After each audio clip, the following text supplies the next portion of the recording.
friends, welcome to Madras Samayal. இன்னைக்கு நம்ம Madras Samayalல vegetable wonton எப்படி பண்றதுன்னு பார்க்கலாம். இது வந்து ரொம்ப அழகா சின்னதா கியூட்டா ஜாலியா இருக்கும்.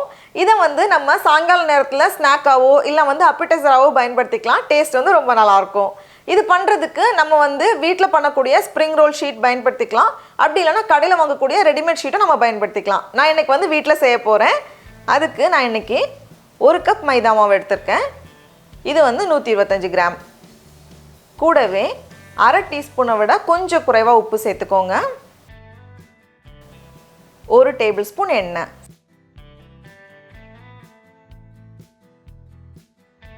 சேர்த்துட்டு இதை ஒரு வாட்டி நல்லா கலந்துட்டு கொஞ்சம் கொஞ்சமா தண்ணி சேர்த்து இதை வந்து கொஞ்சம் சாஃப்டான மாவு பதத்துக்கு நம்ம பிசைஞ்சு வச்சிடலாம்.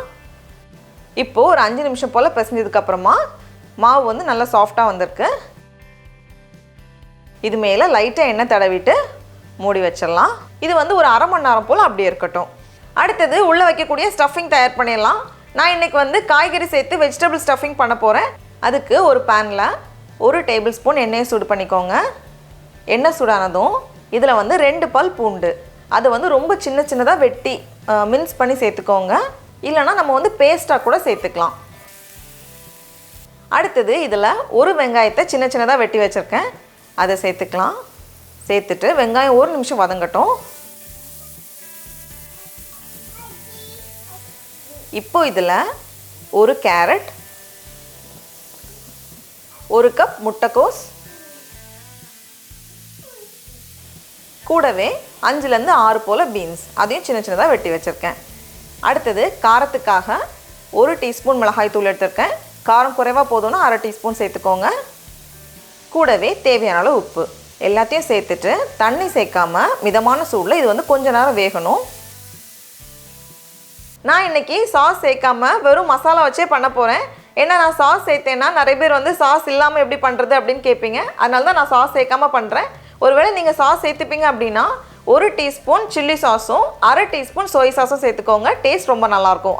இப்போ பாருங்கள், நல்லா வெந்திருக்கு.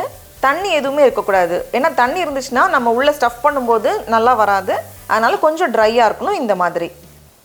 இந்த மாதிரி நல்லா ட்ரை ஆனதுக்கப்புறமா இதில் பாதி எலுமிச்சை பழத்தோட சாறு. நம்ம வந்து சாஸ் சேர்த்தோன்னா அதுலேயே கொஞ்சம் புளிப்புத்தன்மை இருக்கும். அதனால எலுமிச்சை பழத்தோட சாறு சேர்க்க தேவையில்லை. கடைசியாக கொஞ்சம் மிளகு எல்லாத்தையும் சேர்த்துட்டு நல்லா கலந்துட்டு ஸ்டவ்வை நம்ம ஆஃப் பண்ணிடலாம். அவ்வளோதான். உள்ளே வைக்கக்கூடிய ஸ்டஃபிங் ரெடியாக இருக்குது.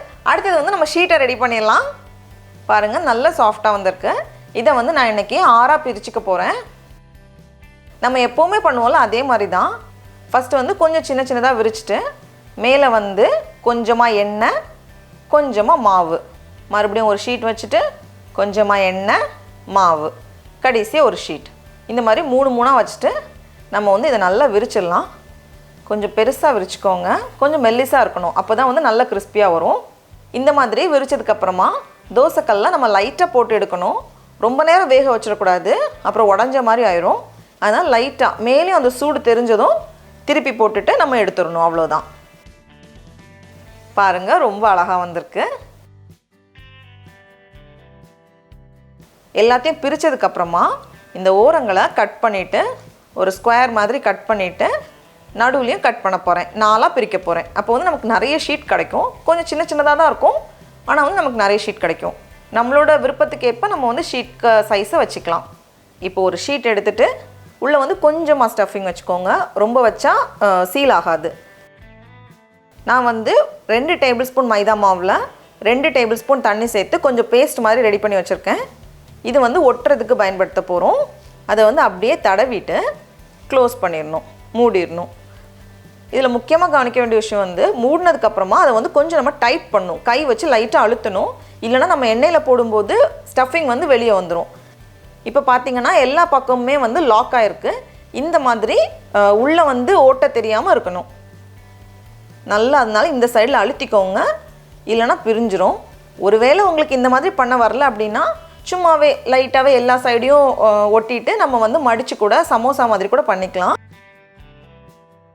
இப்போ வந்து நம்ம எண்ணெயில் போட்டு பொரிச்சிடலாம். எண்ணெய் வந்து மிதமான சூடில் இருக்கணும்.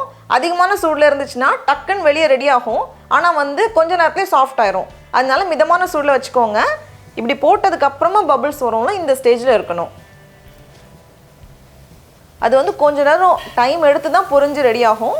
அதனால் போட்டதுமே டக்குன்னு ரெடி ஆகிடுச்சுன்னா நல்லா வராது. இப்போ பாருங்கள், எல்லாமே ரொம்ப அழகாக கலர் வந்திருக்கு. நல்லா பொரிஞ்சு வந்ததுக்கப்புறமா தான் எண்ணெயிலேருந்து வெளியே எடுக்கணும், இல்லைன்னா கொஞ்சம் சாஃப்டான மாதிரி ஆயிரும். அவ்வளோதான். டடா, நம்மளோட வெஜிடபிள் வாண்டான்லாம் ரொம்ப ரொம்ப அழகாக க்யூட்டாக ரெடியாக இருக்குது. பாருங்கள், ஏதோ கிஃப்ட்டை சுற்றி வச்ச மாதிரி இருக்குது. இப்போ நம்ம டேஸ்ட் பண்ணி பார்க்கலாம். அப்படியே அந்த சில்லி சாஸில் தொட்டு சாப்பிடும்போது டேஸ்ட் ரொம்ப நல்லாயிருக்கும்.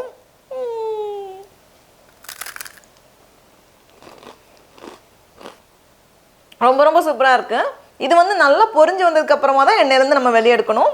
நீங்களும் கண்டிப்பாக அந்த ரெசிபியை வீட்டில் செஞ்சு பாருங்கள். உங்களுக்கு இந்த வீடியோ பிடிச்சிருந்துச்சுன்னா மெட்ராஸ் சமையலுக்கு சப்ஸ்கிரைப் பண்ணுங்கள். நாவின் சுவையரும்புகள் மலரட்டும்.